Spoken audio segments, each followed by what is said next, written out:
बुशरा बीबी के बाहर आने से बड़े सारे मसाइल इंशाल्लाह हल होंगे। बीबी कोई वो से तहरीकों में वो नहीं करेगी, हिस्सा ने पहले बीबी ने लिया है। वो कहा जा रहा है कि कोई डील हुई है, अगर डील कोई किसी तरीके से करना होता कि डील के नतीजे में रिहाई मुमकिन होती तो वो 9 महीने जेल में न रहती। उनका 5 दिन के लिए बिजली बंद कर दी गई थी। आज तक कोई अखबार उनके पास नहीं है। आज तक जो टीवी की फैसिलिटी थी वो आज तक वो बंद है। 26वीं आईनी तरमीम के बारे में उनको बताया तो उन्होंने अफसोस का इजहार किया। JUI के बारे में भी कंसर्न शो किया कि उन्होंने वोट दिया। हमने कहा जी उन्होंने दिया। बिस्मिल्लाहिर्रहमानिर्रहीम। लाखों करोड़ों दरूद नबी अकरम सल्लल्लाहु अलैहि वसल्लम पर और उनकी आल पर। बुशरा बीबी की जमानत हो गई और उसके बाद सब लोगों का ख्याल था कि वो बनी गाला में रहेंगी। फिर अचानक ये महसूस होने लगा कि वो लाहौर चली जाएंगी, ज़मान पार्क। वो लाहौर के लिए रवाना भी हुई, लेकिन रास्ते से अचानक उनका रास्ता बदल गया और वो पेशावर चली गई। अब उनका तिब्बी मुआयना हो रहा है। बुशरा बीबी का पेशावर होना क्या ये पहले से डिज़ाइन था या फिर अचानक फैसला है, और अगर ये अचानक फैसला है तो इसके नताइज क्या निकलेंगे, ये हम आज के शो में डिस्कस करेंगे। और जस्टिस मंसूर अली शाह साहब ने काजी फाइज ईसा साहब के आखिरी दिन भी उन्हें एक ख़त लिख दिया जो इस वक्त बड़ा ज़ेर बहस है हर तरफ। ख़तबाजी कब तक चलती रहेगी, ये भी एक इशू है जो आज के शो में डिस्कस होगा। और जो अदलिया के अंदर नई लड़ाइयाँ शुरू होने वाली हैं, जो नई अलाइनमेंट्स हैं, इसके बारे में कहा जा रहा है कि शायद गवर्नमेंट को इसे ख़त्म करने के लिए 27वीं तरमीम लानी पड़े। तो कितनी एक तरमीम आएंगी और क्या उनसे ये सारी बीमारियां और सारे इश्यूज हल हो जाएंगे, ये भी आज के शो के अंदर डिस्कस होगा। और 60 से ज़ायद कांग्रेसमैन ने सदर जो बाइडन को इमरान खान साहब की फेवर के लिए ख़त लिख दिया। क्या अमेरिका की तरफ से एक असर पाकिस्तानी सियासत पर डालने की कोशिश होगी, और अगर होगी तो उसका क्या नतीजा निकलेगा, ये भी आज के शो में डिस्कस होगा। हमारे साथ तशरीफ रखते हैं रियासत अली आज़ाद साहब, सदर Islamabad high court bar association के।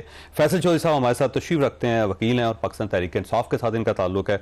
और अमर इलियास राना साहब हमारे साथ तशरीफ रखते हैं, सीनियर सहाफ़ी तजियाकार। अमर साहब आपकी तरफ आने, ये फरमाइए सर, ये बुशरा बीबी का पेशावर चले जाना, इस पे पार्टी भी हैरान है और मेरा ख्याल है पूरी रियासत भी हैरान है, गवर्नमेंट खासी परेशान है, इससे वजह क्या हो सकती है? मुझे नहीं पता कौन परेशान है या हैरान है, लेकिन मैं अपने 2-3 सवालों के जवाब उनके पेशावर जाने से ढूंढ पाया हूं। वो कैसे?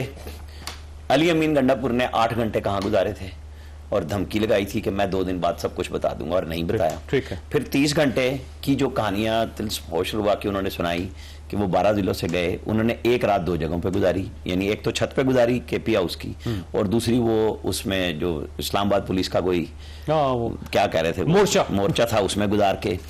तो आज बुशरा बीबी के जाने ने ये बता दिया कि वो कहाँ थे। तो जो लोग कह रहे थे कि गुफ्तगू हो रही है, तो वो बात दुरुस्त साबित हुई। तो आपका ख्याल है डील दोनों? मैं ये कह रहा हूं और गंडापुर साहब के इमरान खान के लिए रिलीफ लेने में उनकी फैमिली के लिए गंडापुर कामयाब हुए। अब वो डी चौक पे जो वर्कर थे, वो जो भी थे, वो तो बेचारे वहीं रहेंगे। सलमान अकरम राजा ने तो कह दिया 720 कितने जी मेजबानी आप कर रहे हैं जेलम में अपने वर्करों की, जो यहां से उठा के वहां भेज दिए, जिसको पार्टी गायब है, जिनके पास डायरेक्ट पार्टी है।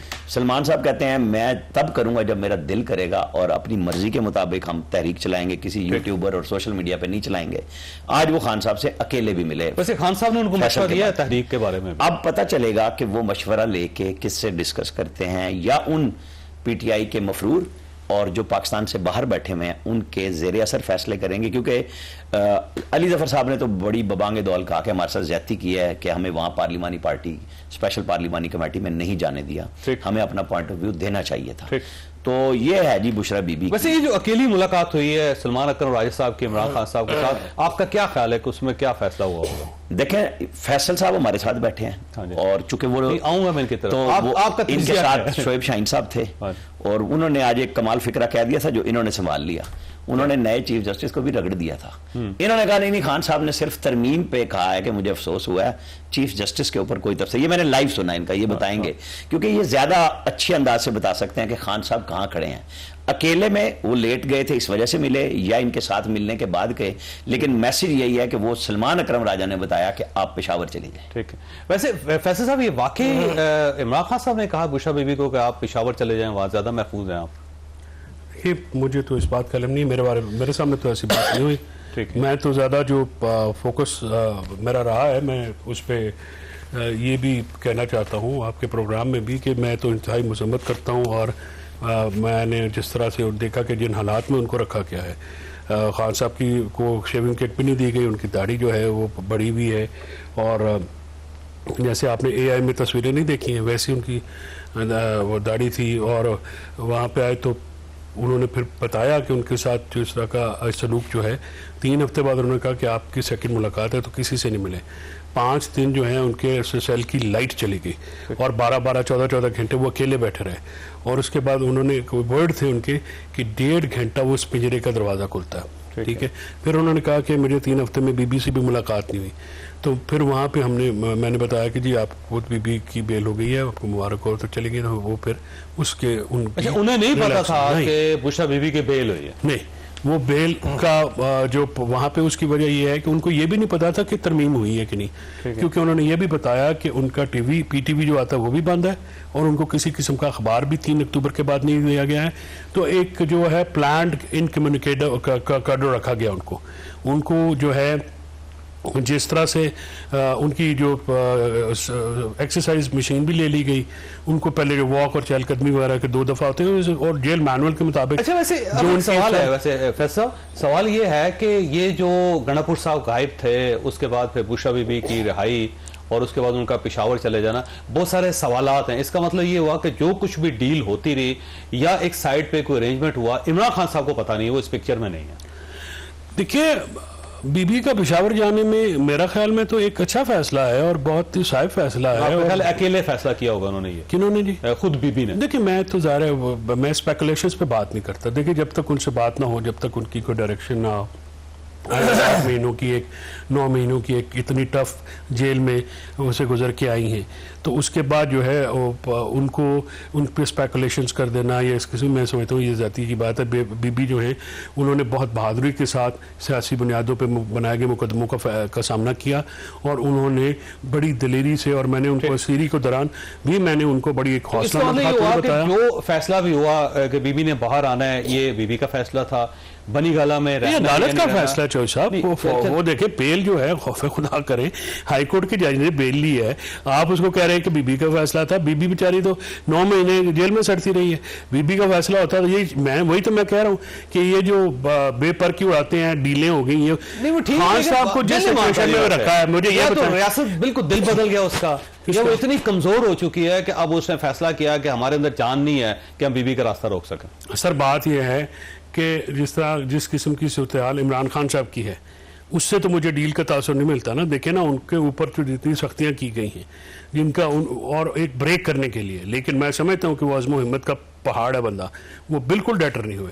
और उनको ये बीबियों की बेलों का भी बताया कि अभी कल होंगी, और उनको ये भी मैंने सवाल फिर वही है तो साहब कि या तो स्टेट कमजोर हो गई है बिल्कुल, अब उसके अंदर इतनी जान नहीं है कि वो बुशरा बीबी को जेल के अंदर रख सके, क्योंकि 400 तरीके होते हैं। जैसे पहले 20 जमानतें हुई और पहले भी उनके केस खत्म हुए, उनकी सजा माफ भी हुई, लेकिन इसके बावजूद नया केस और फिर उनको रिटेन कर लिया जाता है। या तो स्टेट के अंदर जान नहीं रही, या स्टेट जो है कन्विंस हो गई है बीबी के साथ और दिल उसका नरम हो गया। देखिए, ये पोलिटिकल ये जो है ना चपकलिश, ये तलखियां, ये जितनी कम हो अच्छा है, और इससे ज़्यादा कम होंगी, मजीद होनी चाहिए। तो ये तो हम कह रहे हैं जी, यही तो हम कह रहे हैं। हाँ, तो अगर कमी अगर कोई चीज़ें कम होती हैं, अगर किसी ने लेट्स सपोज रियासत जिसको आप कहते हैं, मैं तो रियासत आर्टिकल 7 के तहत जो रियासत है उसी को कहता हूँ कि रियासत के अगर ये बातें आई हैं तो मैं तो इसको खुशाइंद कहता हूँ। मैं समझता हूँ कि अगर की बात है ना, प्रेज़म्पटरी है ना, लेकिन मैं समझता हूँ कि बेबी की जो बेल हुई है जेल से मेरिट पे हुई है, और इस केस में इंशाल्लाह इमरान खान साहब की भी बेल हो जाएगी। इमरान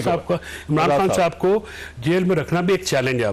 अब उनके जितने भी मुकदमात बनाए गए बीबी के ऊपर या उनकी खान साहब के ऊपर, उनकी बहनों के ऊपर, हसन को भी अब रिलीज कर देना चाहिए। वो बहुत ज्यादा पहले उनकी रिलीज होनी है अनकरीब, मुझे लगता है कि 1-2 दिन में। नहीं तो उनके ऊपर उन्होंने कौन सा कत्ल किया हुआ या उन्होंने कौन सा काम किया हुआ, हक है जमानत, नहीं, हर शख्स का हक है पाकिस्तान। पहले तो देखिए 4 तारीख से लेके अब तक उनको जिस तरह से रखा गया, जिस मुकदमे में रासत अली एजाज साहब एक आज़ाद आवाज़ हैं, ये भी बताएंगे, या उनको आपकी फुटेज आपके टीवी पे चलनी है, आप चलवा लीजिए, क्या वो मुसल्ला थी या क्या थी? गलत है, तो वो केस गलत बने उनके ऊपर, कोई बारूद नहीं था उनके पास, और ये सरासर ज्यादती है। और उनको 4 तारीख से अब तक उनकी जो जेल है, तो फिर ये तो ज्यादती है ना। ये तो देखिए, एक वैसे खवातीन को सियासी प्रोटेस्ट भी नहीं करना चाहिए, लीड भी नहीं करना चाहिए, अगर वो नॉन पॉलिटिकल है फिर उनको नॉन पॉलिटिकल। ये अच्छा प्रोटेस्ट है। वो वहां पे दोनों नहती खातन गई हैं, एक 66 साल की, एक 65 साल की, उनको उठा के आप ले गए हैं। क्या लीड कर रही थी वो, या क्या लीड कर सकती थी? अब कोई लीडर ना हो तो वो तो जाएंगी ना,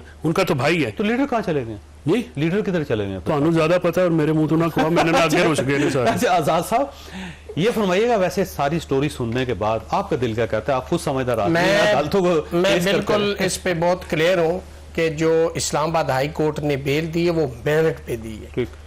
बेल जो है ना, ये कोई मैटर ऑफ राइट नहीं होता, ये डिस्क्रिप्शन है। अगर आप पहले भी अगर कोई शख्स ये कहे कि ये डील का नतीजा है, तो अदलिया को मिलान करने की मैं एक मजमूम में, अदलिया ने इससे पहले भी बेल दी है, लेकिन स्टेट उन्हें किसी और जुर्म में दोबारा ये दुरुस्त है, लेकिन इसमें ये कहता हूं कि क्या आपने मिस यूज ऑफ अथॉरिटी को लेके चलना है? आपने लॉलेसनेस को इस मुल्क का रूल ऑफ लॉ बनाना है? क्या आपने इस मुल्क के अंदर आइन और कानून की जो बालादस्ती हम डिमांड करते हैं, आपने उसको दफन करना है?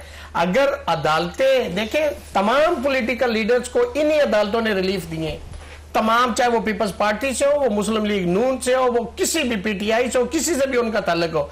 लेकिन आपने 26वीं तरमीम में देखा होगा कि वो लोग जो एक दूसरे के खिलाफ काले कोट पहन के डिस्क्वालीफाई करवाते रहे, मिठाइयां बांटते रहे, आज एक पेज पे, और उन्होंने अपने एक दूसरे के खिलाफ सियासी बनाए गए केसेस का इंतकाम अदलिया से लिया है। आज उसकी आजादी को उन्होंने सलब किया। हम अदलिया की तारीख को भी कोई अप्रिशिएट नहीं करते, वो अदलिया भी इस्तेमाल होती रही है, लेकिन नहीं होना चाहिए। मैं बतौर शहरी ये बात करता हूं, बीइंग स्टूडेंट ऑफ लॉ ये कहता हूं कि इस मुल्क ने अगर चलना है, अगर इस मुल्क ने तरक्की करनी, तो इस मुल्क के अंदर आइन और कानून की बालादस्ती तभी होगी जब आजाद अदलिया होगी, जब रूल ऑफ लॉ होगा। अगर ये चीजें मिसिंग होगी तो ये स्टेट नहीं है। आपने ट्राइकॉटमी ऑफ पावर कॉन्स्टिट्यूशन के अंदर बता दी, 3 ऑर्गन्स होंगे, यानी 3 लेग्स हैं, पार्लियामेंट है, अदलिया है, ठीक है, और इंतजामिया है, और तीनों अपने इदारे अपने उस डोमेन में रह के काम करेंगे। ये नहीं है कि आप अदलिया को पार्लियामेंट का सबॉर्डिनेट इदारा बना दिया। आपको कौन इजाजत देता है? कॉन्स्टिट्यूशन के अंदर चौधरी साहब बता दिया गया कि आपने लेजिस्लेशन करनी, आर्टिकल 227 के ताबे करनी, इंजंक्शन ऑफ इस्लाम के ताबे करनी, आर्टिकल 8 के ताबे करनी, ने भी कुछ बता दिया। अब तो उसके अंदर भी आप देखें ना, जो लेजिस्लेशन जैसे हुई है, आप जो आपने जुडिशियल कमीशन बनाया, जो जुडिशियल कमेटी बनाई है जजेस को चीफ जस्टिस लगाने के लिए, आज तो चले उस कमेटी के अंदर वुकला है, क्या ये फार एवरेज अमेंडमेंट में आ गया कि यही कमेटी रहेगी, और इसके अंदर चूंकि बड़े जूरिस्ट बैठे हैं इसलिए ये बड़ी प्रूडेंट कमेटी है। कल को सारे पार्लियामेंटेरियन ऐसे आ जाते हैं जिन्होंने लॉ भी नहीं किया, जिनको अल्लाह बे भी नहीं आती, वो चीफ जस्टिस का इंतखाब करेंगे, वो उनकी कैसे उनको चीजों को अंडरस्टैंड करेंगे और कैसे कंपिटेंस को जज करेंगे? मैं यहां बैठा हुआ, अगर मुझे एक शख्स आके, आप पार्लियामेंटेरियन क्षेत्र हैं, उनको नालायक समझते हैं? डॉक्टर है, मैं डॉक्टर नहीं हूं, तो मैं नालायक हूं उस डॉक्टर के सामने। जो डॉक्टर का काम है वो डॉक्टर बेहतर समझता है, जो वकील का काम है वो पार्लियामेंटेरियन अगर आइन बना सकते हैं, लेजिस्लेशन तरमीम कर सकते हो, चीफ जस्टिस का आपके सामने चौधरी साहब लेजिस्लेशन कैसे हुई है? मुझे बताएं, कोई सीनेटर खड़ा होकर उसने कहा कि ये आर्टिकल से मैं इख्तिलाफ करता हूं, ये मेरी आउटपुट है। 4 बंदों ने फैसला किया, उन्होंने बाहर पॉलिटिकल लीडर्स ने फैसला कर दिया कि ये पार्लियामेंट से आपने अप्रूव करनी। जिनको लाइक अ पपट आपने खड़े होकर उठक बैठक के अलावा आपने कुछ नहीं किया। ये लेजिस्लेशन है? आपने उस रूल्स को फॉलो किया लेजिस्लेशन का, आपने उस कॉन्स्टिट्यूशन के अंदर जो प्रोसीजर फॉर लेजिस्लेशन वो बताया चौधरी साहब? भाई मैंने नहीं की है तरमीम, नहीं आपने नहीं की, लेकिन आपने चूंकि सवाल किया मुझे बताएं। आप कह रहे हैं जिसको इतराज है वो बाहर बैठे हुए थे, उनको चाहिए था ना इतराज करें, वो बैठे, ये तो उनका पॉलिटिकल, उनका लोगों का मामला, वो अपने अपने जो समझदार लोग थे इनके तो पार्लियामेंट से बात की बात करता हूं चौधरी साहब। ये लेजिस्लेशन दुनिया में ये तरीकेकार नहीं है। आप अमेरिका की मिसालें देते हैं, अमेरिका में कभी मिस यूज ऑफ अथॉरिटी हुआ है? कभी पॉलिटिकल विक्टिमाइजेशन हुई है? मिसालें हम अमेरिका की देते हैं, हम वहां के निजाम की देते हैं। आप हजरत उमर फारूक रज़ियल्लाहु ताला अन्हु के दौर में इंसाफ का मामला उठाए, अब एक सवाल लगाए निजाम जिसमें एक आम शख्स भी खड़ा होकर हुक्मरान से बात कर। आप मुझे बताएं, फ्रीडम ऑफ मूवमेंट है, फ्रीडम ऑफ एसोसिएशन है, फ्रीडम ऑफ स्पीच है यहाँ पे किसी को। आप देखें यहाँ पे कोई शख्स बात करता है, आप दहशतगर्दी की एफआईआर दे देते हैं। आप बोल रहे हैं, आपको किसी ने रोका है? आप उनके ऊपर डकैती और दहशतगर्दी की एफआईआर देते हैं। ये किस निजाम की बात है, किस सिविलाइजेशन की बात? एक सवाल आपके पास कि अगर 26वीं तरमीम को आप ठीक नहीं मानते तो क्या जस्टिस याह्या अफरीदी साहब को आप मान रहे हैं एज ए चीफ जस्टिस? यानी छोटी ब्रेक लेनी, छोटी सी ब्रेक है वो दोबारा जरूरत।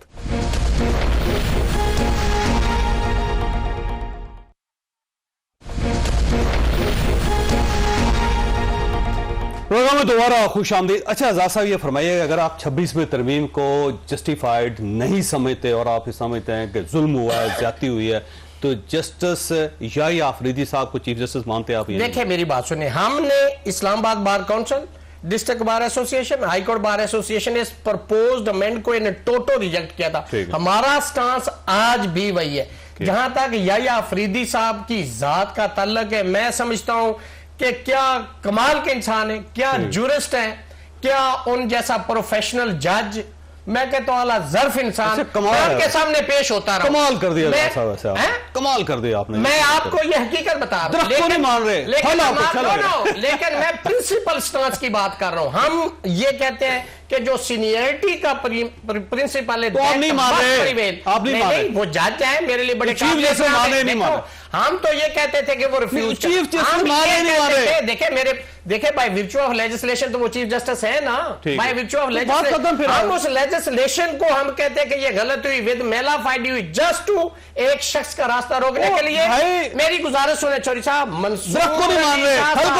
मंसूर अली शाह साहब इस मुल्क के लिए एक एसेट साबित होते हैं। फिर मैं सवाल आपसे मेरी गुजारिश तो सुन ले। मेरा सवाल चौधरी साहब, आप कैसे मुझे बताएं उनका गुनाह क्या कि उन्होंने एक 12 जुलाई की जजमेंट जो आइन और कानून के मुताबिक है उन्होंने दे दी और आपने समझ लिया कि ये हमारे खिलाफ तहरीक चला रहे हैं। जैसे मंसूर अली शाह साहब, बिल्कुल देखे, हम चाहते हैं कि जस्टिस मंसूर अली शाह इस मुल्क का चीफ जस्टिस हो, और अफरीदी साहब नहीं मान रहे। लेजिस्लेशन के लिए लेजिस्लेशन की पूछ रहा हूं कर रहे हैं। मैं तो कह चुका हूं कि by virtue of this legislation वो चीफ जस्टिस है और आप उनकी अदालत में पेश होंगे। हम उस प्रिंसिपल पे आज भी खड़े हैं जो सीनियरिटी का प्रिंसिपल। राना साहब ये फरमाइए, मुझे लगता है एक नया क्राइसिस पैदा हो रहा है सुप्रीम कोर्ट ऑफ पाकिस्तान में और वुकला भी मेरा ख्याल उस क्राइसिस का हिस्सा होंगे।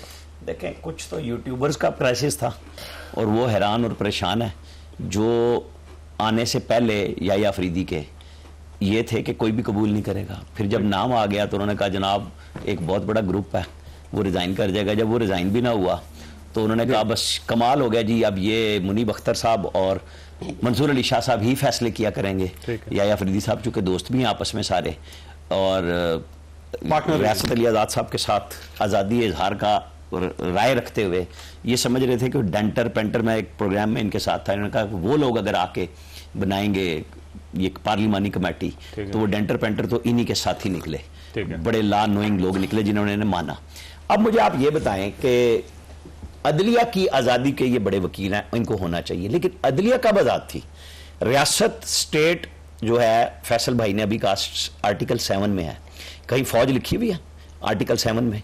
वो हैं जो टैक्स वसूल करते हैं। तो ये जो अदलिया और फौज मिलके खेलते थे, इस मुल्क का रगड़ा दिया इन दोनों ने मिलके, जब एहसास हुआ आपस में लड़े हुए हैं तो नतीजा क्या देख रहे हैं हम? अब हमारे सारे वकला रहनुमा जो उनके मुखालिफ हैं चीफ जस्टिस पे मुत्तफिक हैं लेकिन आईनी तरमीम पे मुत्तफिक नहीं। वो जज जो नामजद चीफ जस्टिस हैं उन्होंने उसे कबूल किया है। आज वो इस वक्त जब हम बात कर रहे हैं वो अलविदाई इशाइये में सुप्रीम कोर्ट बार के तमाम 3-4 जजों के, अभी मैं देख नहीं सका कि पहुंचे हैं कि नहीं, बाकी सब पहुंचे हुए हैं। लाहौर हाई कोर्ट की चीफ जस्टिस भी आई हुई हैं, इस्लामाबाद हाई कोर्ट की चीफ जस्टिस भी हैं और सुप्रीम कोर्ट के 10 से ज्यादा जो मैंने नाम देखे थे वो बाहर है, वो चले गए। वो तो देखे ना, वो खुद चले गए। वो तो लोग कह रहे हैं 2 महीने की छुट्टियां भी गुजार ली, 5 विजिट भी कर लिए। वो बड़े वोकल भी थे कि सीनियरिटी ही सिर्फ नहीं होनी चाहिए। आलिया नीलम इसी वजह से लाहौर हाई कोर्ट में चीफ जस्टिस बनी। जब आप डॉक्ट्रिन खुद देते हैं कि ये सिर्फ सीनियरिटी नहीं होना चाहिए तो आपके ऊपर लग रहा है तो फिर आपको मसला भी नहीं होना चाहिए, और वो आइन ने लगाया है। 63A इस आइन से रीराइट किया इस सुप्रीम कोर्ट ने। इन्होंने सहूलतकारी की कि हमजा शहबाज चला जाए और पीटीआई के जिन 20 लोगों ने वोट दिया उनको सजा दी कि तुम्हारे वोट चुके गिने गए, अब वो गिने भी नहीं गए और तुम ना अहल भी हो। तो ये सारी कारगुजारियां इसी सुप्रीम कोर्ट ने की। इस सुप्रीम कोर्ट ने 14 मई का इलेक्शन की डेट दी। हमारे जैसे साफी कह रहे थे आप इलेक्शन नहीं करा सकते, इन्होंने हमें भी नहीं बुलाया, बुला लेते, हम कहते हमारे इधर आए, हम खबर देते हैं। लेकिन इन्होंने जो 27 सफ़े का फैसला दिया, किसी को सजा दी, ये दे देते उमर अता बंदयाल साहब, अदालत कर देते ये नहीं, ये उस वक्त के वजीर आजम, आर्मी चीफ, वजीर खजाना, चीफ इलेक्शन कमिश्नर, सबको सजाएं देते। ये वजीर आजम को तो फटाफट टांग देते हैं जब इस्टेब्लिशमेंट पीछे खड़ी हो। Tail rising of the court, वो हजरत साहब एक्सटेंशनें भी मांगते रहे और ऐवान सदर की तरफ खोसा साहब ने हाथ भी रखा हुआ था और केस भी नहीं सुनते थे 3-4 से ज्यादा। किसकी मिसाल देंगे आप? वो साकिब निसार साहब जो आते जाते वो पेशियां लगा के अपने रूट पे लगवाते थे, जो सियासतदानों का काम था, अगे आ जाना, अर्जी दे देना, वो तुम्हारे रेट ठीक कर देंगे। मतलब वो अपने भाई का कारोबार चलाने के लिए बैठे हुए थे। ये अदलिया की आज़ादी है। इस मुल्क की अदलिया की आज़ादी तब होगी जब ये चिटों से बाहर चीफ जस्टिस मुकर्रर करेंगे। ये फैसल चौधरी का नाम आए तो फैसल चौधरी जिस दिन लाहौर हाई कोर्ट में, मेरी ख्वाहिश है कि ये हों, तो उस दिन इनके ऊपर दरखास्तें आ रही हो कि जी इसने ये काम मेरे से पैसे लेके इसकी जगह छोटा वकील चला गया था, रियासत अली आजाद का नाम हो तो इस पे भी दरखास्त आए कि जी ये बड़ा अच्छा था, ये बुरा था, लोगों की राय आए। क्यों चीफ जस्टिस की चिट पे लोग जज बनते हैं? जब तक अदलिया खुद पीछे नहीं हटेगी कोई आजादी नहीं हो सकती। अच्छा फैसल साहब, ये फरमाइएगा कि आज खान साहब ने या अफरीदी साहब के बारे में कहा है कि हमारे काबिल कबूल नहीं, क्योंकि 26वीं तरमीम की तो शायद वहां पे बात हुई है, उससे तो उनका दिल टूटा हुआ था कि मौलाना फजलुर रहमान साहब ने क्यों वोट दे दिया, लेकिन या अफरीदी साहब पे क्या रिस्पॉन्स था? ये दोनों बातें गलत है। अच्छा ठीक। खान साहब ने या अफरीदी साहब को उनको बताया गया कि या अफरीदी साहब हो गए हैं, तो उन्होंने उस पर रिएक्शन नहीं दिया है। उसके बाद मौलाना देखिए चौधरी साहब, 3 हफ्ते में आपको आइसोलेशन में बंद करता हूँ ना, तो फिर उसके बाद वो इमरान खान है जो कि नॉर्मल बात कर रहे थे। मैं आप में समेत हम जितने भी लोग बैठे हैं, तो वो छोड़े 24 घंटे आप देखें तो परेशान हो जाते हैं। वो परेशान नहीं थे जो उनके साथ किया है इस हुकूमत ने। बात यह है कि उन्होंने मौलाना साहब को उन्होंने कहा कि उनको पूछा उन्होंने कि उनको वोट दिए, तो उनको बताया गया कि वो वोट जो है वो इस तरह से उन्होंने दिया। 26वीं तरमीम के बारे में उनका ये कहना था कि देखें अगर आप डेमोक्रेसी को जो है वो तो डिस्क्रीट कर दिया है, यानी बिल्कुल ख़त्म कर दिया, और अगर रूल ऑफ लॉ नहीं होगा, इंसाफ नहीं होगा, तो जमहूरियत जो है वो तो नाम ही रूल ऑफ लॉ का है। तो इस पे उनका ये कंसर्न था 26th अमेंडमेंट के ऊपर। ज़ाहिर है वो उन्होंने कभी भी उसको ना सपोर्ट पहले किया। देखिए उनका हमेशा से स्टांस जो है वो 3 अक्टूबर से पहले भी आप देख लें, उनका यही स्टांस था कि ये मैंडेट नहीं है फॉर्म 47 की इस हुकूमत को, और जो है कि ये विल ऑफ द पीपल को रिफ्लेक्ट नहीं करते हैं। तो खान साहब का आज भी ये व्यू था, और खान साहब ने बिल्कुल ओपन वर्ड्स में बिल्कुल ज़ोर से ये बात की। और ये खान साहब की इन स्पाइट ऑफ के उनको ब्रेक करने के लिए जो हर मुमकिन हरबा इस्तेमाल किया गया, लेकिन वो बिल्कुल। अच्छा ये फरमाइएगा सर, ये कि ये जो 26वीं तरमीम हुई है और उसमें मौलाना फजलुर रहमान साहब ने वोट दिया है, तो इसमें उनके तहफ़्फ़ुज़ात नहीं थे खान साहब के? उन्होंने क्या ऐसा तहफ़्फ़ुज़ पार्टी की तरफ से बाकायदा टिकट्स आए हैं और पार्टी ने तस्लीम किया है कि इमरान खान साहब को तहफ़्फ़ुज़ात थे इसके ऊपर, और शुएब शाहीन साहब को कोट किया गया। नहीं, उन्होंने कोई ऐसी बात नहीं की, कोई बिल्कुल मौलाना पे बिल्कुल खामोश है। नहीं, उन्होंने पूछा, उसके बाद जो आगे उन्होंने प्रिंसिपल के बात के ऊपर देखे खान साहब के साथ एक उनको फैक्चुअली ज़ाहिर है उनके पास ना अखबार है ना टीवी है, इवन पीटीवी जो है जो कि बजाते खुद देखने की सजा है उसको भी बंद कर दिया, और उनके पास उनको कोई अखबार नहीं दिया। इनकम्युनिकेटिव क्यों रखा गया उनको? ठीक है, उनको पास देखे जब उनको पता ही नहीं है किसी चीज़ का, तो अगर आप 3 हफ्ते बाद कोई बंदा जाके उनको बताएगा। जो पीछे से डेवलपमेंट्स हुई हैं, जैसे आपको, मुझे या किसी और को पता है, उनको तो ज़ाहिर वैसे नहीं पता है। आप जब 14 घंटे 12 घंटे एक आदमी को अंधेरे कमरे में बैठा देंगे, उसकी लाइफ एंडेंजर कर देंगे, यानी उस अंधेरे कमरे में कोई ऐसी चीज़ आ सकती है जो उनका खुदा न खासा उनका ज़िंदगी से मुतालिक जो है वो भी मामला हो सकता था। तो मैं तो क्योंकि इंतज़ार पंजौथा साहब की उसमें हम थे, बिल्कुल ही लगे हुए थे, और अभी भी उनका कोई पता नहीं चल रहा है। तो मैं समझता हूँ कि बाकियों की कोताही को तो मैं बिल्कुल नहीं समझता। मैं समझता हूँ मेरी कोताही है कि मुझे तो 4 दिन पहले जब ये पता लगा था उस दिन फ़ौरन ही पटिशन करनी चाहिए थी, किसी का इंतज़ार नहीं करना चाहिए था, और ताकि जो खान साहब की जो सिचुएशन है वो पहले सामने आती। मैं मैंने ब्रेक लेनी है चौधरी साहब, लेकिन आपके पास ही सवाल छोड़ के जा रहा हूँ कि क्या बुशरा बीबी बाहर आके लीड करेंगी पार्टी को, और अगर वो पार्टी को लीड करती हैं तो क्या वो कोई खास डेंट डाल सकेंगी? छोटी सी ब्रेक के बाद दोबारा हाजिर होता।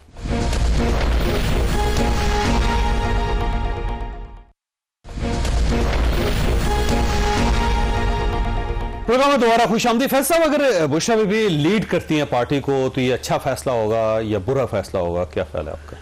देखिए, ये प्रेजम्पटरी क्वेश्चन है। जहाँ तक मैं बीबी को मेरी जो उनके बारे में, वो एक घरेलू खातून है और वो सियासत में दिलचस्पी नहीं रखती, ना पहले भी वो सियासी खातून थी, उनका सियासत से कोई लेना देना नहीं था। नहीं, उस्मान बुज़दार साहब की तैनाती हो या पंजाब के अंदर इल्जामात है ना। नहीं, ये तो इल्जामात नहीं है, ये सबको पता है। इवन फवाद चौधरी साहब को पता है, फवाद चौधरी साहब को बहुत सारी चीजें पता होती है, मुझे नहीं पता होती। मुझे बहुत सारी चीजें पता होती है, फवाद चौधरी साहब को नहीं पता होती। मुझे जो बहुत सारी चीजें पता, शायद आप तीनों को ना पता हो। और सोशल मीडिया को वो डील करती थी, सोशल मीडिया में बाकायदा उनकी इल्जामात हैं। बीबी जो मैंने उनको देखा है, वो एक इबादत गुजार और अपनी उनकी वो जो कोर्ट में भी उनकी प्रेजेंस थी, वो बहुत एक डेकोरम के बड़े एक तरीक़ेकार के साथ अपनी वो एक रिस्पेक्टेबल तरीके से वो वहाँ पे आती भी थी, बात भी करती थी। और वो बड़ी अल्लाह तवक्कुल वाली खातून है, बड़ी हौसलामंद खातून है। और मुझसे, मैं तो जब बात कर रहे थे तो उन्होंने मुझे बिल्कुल कहा, उन्होंने कहा कि देखिए, हमें अल्लाह ताला का जब करम होगा और वो बहुत, तभी हम बाहर आएंगे। तो उससे जो 8 महीने की उनको सज़ा मिली है, ठीक है, वो बड़ी सख्त उनकी सज़ा थी, लेकिन उन्होंने खंदा पेशानी से बर्दाश्त की। इससे उनके पता लगता है ना कि वो कितने मजबूत कैरेक्टर की खातून। लेकिन मेरा ख्याल लीड करना चाहिए उनको। देखिए, जुल्फ़िकार भुट्टो साहब के बाद उनकी बेगम ने लीड किया, मियां नवाज शरीफ साहब गिरफ्तार हुए, उनकी बेगम ने लीड किया, अब इमरान खान साहब गिरफ्तार हैं, तो ये सिलसिला चलना चाहिए आगे। देखिए, वो पॉलिटिकल फैसले जो है ना, मैं तो पॉलिटिकल ऑफिस होल्डर हूँ नहीं पीटीआई का, या फॉर द फैक्ट मैं किसी भी जमात का नहीं हूँ, तो मैं तो लीगल एडवाइस ही हूँ उनकी। अगर वो मेरी तो उनको एडवाइस जो है वो, बल्कि मैंने मैसेज भिजवाई है कि भाई सुबह खान साहब के ऊपर जो सख्तियाँ हैं, जो कि पहले पिटिशंस फाइल हो जानी चाहिए थी, आई थिंक 19 के बाद जो एक तब पता चल गया था, तो उससे पहले हो जानी चाहिए थी, तो वो सुबह ज़रूर हो जाए और सुबह रिक्वेस्ट की जाए कोर्ट से कि सेम डे लगाए जाएं और उनकी जो फैसिलिटीज़ हैं as per law jail manual के और उनकी जो राइट्स हैं, ठीक है, उनको मिलने चाहिए। आज़ाद साहब, ये फरमाइए सर, ये जैसे मंसूर अली शाह साहब ने आज दोबारा एक खत लिख दिया काजी फायद ईसा साहब को, और काजी साहब तो ज़रा जा रहे हैं, उनके पास 1 दिन बचा है, तो ये खतबाजी जो है मेरा ख्याल है वो छोड़ के जा रहे हैं, और शायद आने वाले दिनों में फिर खतूत लिखे जाएं। अदलिया की खतूत से कब जान छूटेगी? वैसे तो मैंने, सच्ची बात है, अदलिया के अंदर ये पहली दफ़ा ये ख़तो किताबत देखी, ख़तो किताबत वाली अदलिया में, सच्ची बात है, ये चीज़ें मैंने पहले नहीं देखी। काजी साहब ने स्टार्ट किया था वैसे। जी, काजी साहब ने इस मुल्क के अंदर और अदलिया के अंदर बहुत सारी ऐसी रवायात कायम की है, जिससे सच्ची बात है हमें तो बहुत सारे बिदअत कहते हैं, रवायत नहीं कहते। वो उसको मैं जरा वो एक ने लिखा है ना कि वो जो आज खत सामने आया है, उसमें भी जिसका हवाला कोर्ट किया है वो भी बिदतों का ही बाइस था। अच्छा, तो मैं ये समझता हूँ कि जिस तरह से काजी साहब ने इस अदलिया को लीड किया है, और इस अदलिया का मैं समझता हूँ आज़ादी और उसके ऊपर जितना नुकसान पहुंचाया ना पाकिस्तान की जुडिशरी के अंदर, जिनको तो उन्होंने बेनिफिट दिया, ये जो बेनिफिशरी वो तो कहते हैं इस जैसा तो हमने नेक, परहेजगार और कमाल का जज देखा ही नहीं। इसकी मिसाल एक ये है कि वो जाते जाते जब जस्टिस मंसूर अली शाह, जिससे हुकूमत समझती कि इसको नहीं होना चाहिए था, उसका कंडक्ट और इनका कंडक्ट, उस वाले से एक मिसाल दे रहा हूँ। एक केस उनके पास गया, मंसूर अली शाह साहब के पास, उन्होंने कहा कि चूंकि 26वीं तरमीम आ गई है, कॉन्स्टिट्यूशन मैटर है, मैं इसको एडजर्न कर रहा हूँ, ठीक, उस मुतलका बेंच में जाएगा। तो मुसलसल हो रहा है, अगले दिन उसी टाइम दूसरे बेंच में, काजी साहब के बेंच में जब ये एक मैटर लगा, शायद वो रिव्यू पिटीशन थी, तो उसमें हामिद खान शायद पेश हुए और उन्होंने कहा कि इसमें 26वीं तरमीम आ गई है। हामिद खान तो 26वीं तरमीम को नहीं मानते, लेकिन एग्जिस्ट तो करती है ना, एग्जिस्टेंस तो है ना। एक सेकंड सुन तो ले। और उन्होंने कहा मेरे पास 26वीं तरमीम नहीं आई, मैं डिसाइड करूंगा। उन्होंने रिव्यू पिटीशन डिसमिस कर दी। इसका मेरिट आप देखें दो जजेस के दरमियान, मैं मंसूर अली शाह साहब को यह समझता हूं कि वो यकीन कर जाएं, वो जस्टिस हैं जो हार्वर्ड यूनिवर्सिटी साल में 2 मरतबा लेक्चर के लिए जाते हैं। वो इतने बड़े जूरिस्ट हैं। उन्होंने पंजाब में जब चीफ जस्टिस थे, जुडिशल रिफॉर्म उन जैसा कोई नहीं ले गया।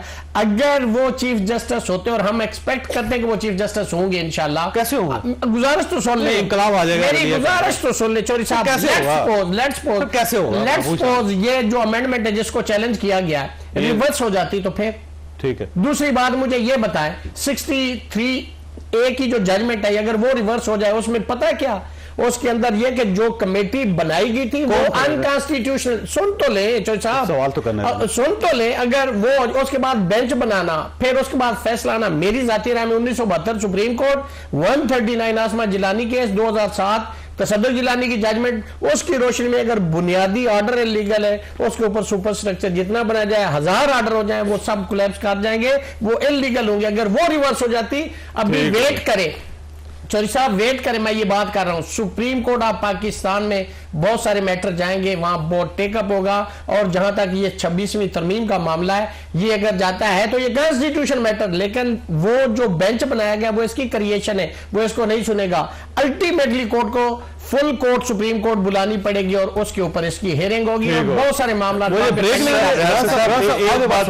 डालिएगा कि क्या जो मुल्की कवानीन है किसी की ख्वाहिश पे चलते हैं, ये कवानीन पे अमल करना जरूरी है, कवानीन पे अमल करना जरूरी है। ख्वाहिशात ब्रेक लेने दे। राणा साहब आपके पास सवाल छोड़ के जा रहा हूं कि अगर ये रिवर्स हो जाती है तो गवर्नमेंट कहां पे खड़ी होगी? छोटी सी ब्रेक हो, ब्रेक हो, दोबारा जरूर।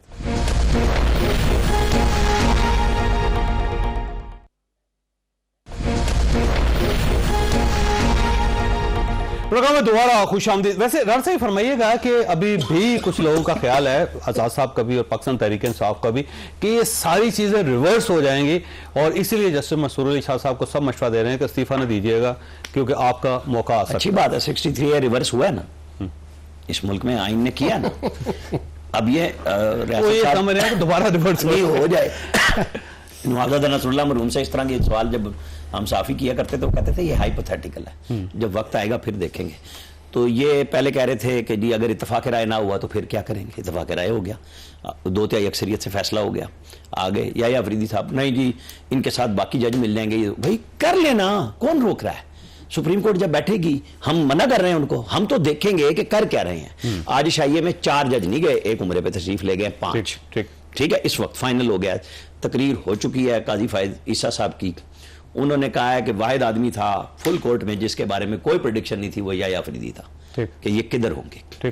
तो जज ऐसे ही होने चाहिए। हमारी अदलिया में इंग्लिश जजों की जरूरत है। नासिरुल मुल्क के बाद दूसरा जज आया जो तकरीरें नहीं करता, टिक्कर के चक्कर में नहीं होता, मीडिया की हाइप के चक्कर में नहीं होता। पाकिस्तान को इसी तरह के सारे जज चाहिए। ये जो मीडिया को मैनिपुलेट करते हैं, चाहे वो खत लिख के करते हैं, चाहे अपने जर्नलिस्टों के साथ, यूट्यूबर्स के साथ मुलाकात करके करते हैं, हमें ना कोई ऐसा आर्मी चीफ चाहिए, ना हमें कोई चीफ जस्टिस चाहिए। तो इन दोनों के आपको याद है जनाब बाजवा की आती थी कि जनाब मैं शेव करते हुए फलाना सुनता हूं फलाना। हमारे आर्मी चीफ का क्या काम है इस बात से? हमारे चीफ जस्टिस का इसका आपको शेव पे एतराज है? नहीं, फिर हम ये कह रहे हैं कि आप अपनी अदलिया पे तवज्जो दें, जो आपने इंसाफ देना है। अगर 26-27 लाख केस हमारा मुंह चिढ़ा रहे हैं तो सबसे पहले ये जो कहानियां सारे हमारे वकला ने की, सिर्फ 200 केस हैं। आपको पता लग गया कि कितने केस है आईनी अदालत के? ठीक है, हर रोज जो आप शिफ्ट कर रहे हैं वो तो 50,000 केस हो जाएंगे। अभी देखिए सारे 40% केस निकलाएंगे आपके आईनी केसेस। देखना, मैं तरमीम करने से पहले पता नहीं था, नहीं तो कहते होमवर्क नहीं था, फिर अदालत बनाने की जरूरत ही नहीं है। गवर्नमेंट का क्या ख्याल था कि ये दोनों, गवर्नमेंट का ये ख्याल था कि दोनों सीनियर जज मुस्ताफी हो जाएंगे और फिर क्राइसिस नहीं आएगा? किसी को रिजाइन सोचा भी नहीं था कि अगर ये रहेंगे तो क्या? रिजाइन करने की जरूरत नहीं है। अभी जब सुप्रीम जुडिशियल कमीशन बैठेगा ना जी 13 रुकनी, फैसले वो करेगा कि उसने आईनी अदालत कैसे बनानी है। वो कोई बच्चों की अदालत कमीशन नहीं बना है, रिस्पॉन्सिबिलिटी विद अथॉरिटी है।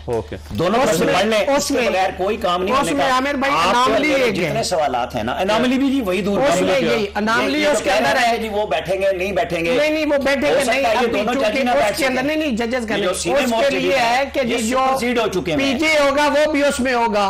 तो अगर वो नहीं, अभी तो पीजी है ही नहीं प्रिजाइडिंग जज, अगर वो नहीं है तो क्या वो कोरम जो है वो पूरा होगा? तो हम और आप इसलिए वेट करते हैं ना। ये लेजिस्लेचर तो सोचना था ना कि हम क्या, या तो उसके अंदर लिख देते तो पहले से होगा, उसमें उसकी जरूरत नहीं होगी। हमें उस कमीशन की मीटिंग को देखना है। वो हम लॉ की बात कर रहे हैं जो उस लॉ के अंदर है आमिर भाई, मैं उसकी बात है। लॉ पे सुप्रीम कोर्ट ने कभी फैसले किए? सर आप कह रहे थे ना लॉ में, मुझे सिर्फ ये बता दें। अच्छा मुझे बताएं क्या इस मुल्क के अंदर ये सिर्फ एक बुराई अदलिया है? ये कहा जाता है कि क्या पार्लियामेंट बड़ी अच्छी बात है कि अगर वो ला भी जानता हूं, क्या इंतजामिया की ओर काम करने का नहीं, आपने अदलिया को ठीक करने का ठेका ले लिया, किसी को भी ठीक होने लगे, बाकी तो सब बाकी सुनाओ बैठे हुए हैं और बड़े नेक परहेजगार रेट क्यों मुकर्रर कर रहे थे? आप देखे क्या चीनी के रेट क्यों लगा रहे थे? टमाटर के ये सब चीजों में ये अदलिया इंतजामिया यहाँ बड़ी आती है, ट्राइकॉटमी ऑफ उसका फलाना। और भाई आपका काम इंतजामी मजिस्ट्रेट लगना है, आपने हर चीज के ऊपर पंजा गाड़ा अदलिया ने, तब आज ये अगर अदलिया अपना काम ठीक करती, किसी की जरूरत नहीं थी कि कोई इनके खिलाफ बात करता। इसलिए पार्लियामान भी खुद बन गए, ये इंतजामिया भी खुद बन गए, ये आज तक लोग लेके मुझे ये बताएं ये किस इख्तियार के तहत के पास केस जाएंगे तो क्या अदलिया सुप्रीम कोर्ट का रजिस्ट्रार, सुप्रीम कोर्ट का एक बात का सिर्फ जवाब लेके जा रहे हैं, कभी पीपल्स पार्टी वाले लेके जा रहे हैं, तो सुप्रीम कोर्ट तो केस सुनेगी। आप सुप्रीम कोर्ट आप पहले ये सोचें अरे भाई मेरे छोटे से सवाल का जवाब दे दें, बस मैं चुप हो जाऊंगा।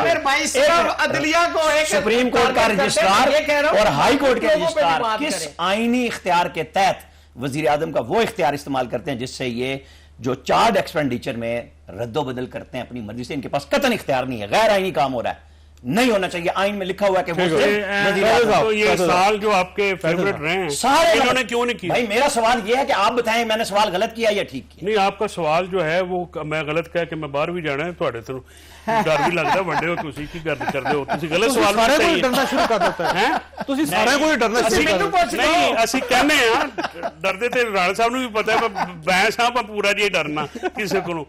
सर गल है बड़ी की सिंपल सी बात है, जो अमर राणा ने बात की है उस पर कोई दूसरी राय नहीं है, जुडिशियल ओवररीच था, ठीक है, खासकर इफ्तिखार चौधरी उसने बुनियादी हला दी, उसके बाद साकिब निसार साहब, इसमें कोई शक की बात नहीं। लेकिन ये बात करते हैं उसकी तो उसी अदलिया में नासिर मुल्क थे, तसद्दुक जिलानी थे, खोसा साहब के दौर में एक भी सोमोटो नहीं हुआ, आसिफ सईद खान खोसा के दौर में, ठीक है।